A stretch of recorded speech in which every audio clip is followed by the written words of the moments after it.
Okay guys, যদি তোমাদের কাছে এরকম ধরনের প্রিমিয়াম ইলেকট্রিক বাইসাইকেল থাকে তাহলে এই রকম বাইসাইকেলের জন্য সবথেকে বড় মাথা ব্যথার কারণ হচ্ছে এই সাইকেলের লক মেকানিজম। এখানে লক মেকানিজম আছে যেটা অনলি ইলেকট্রিকের জন্য, মোটরের, বাট আদারওয়াইজ এর কোনো লক মেকানিজম নেই।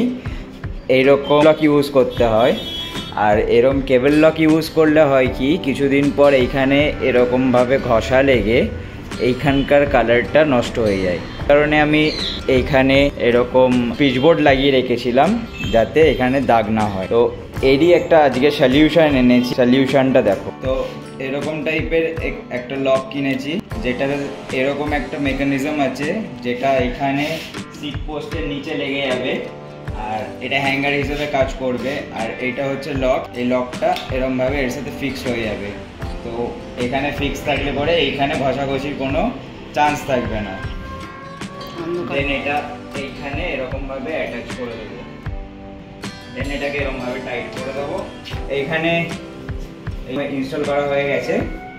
তো এই যে লকটা এইখানে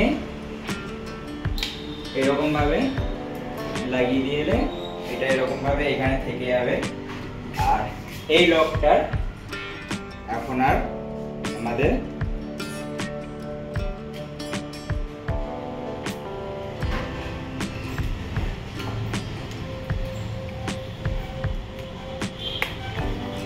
দরকার পড়বে না। তো গাইস দেখতে পাচ্ছ, তো ফাইনাল লুক এরকম লাগছে।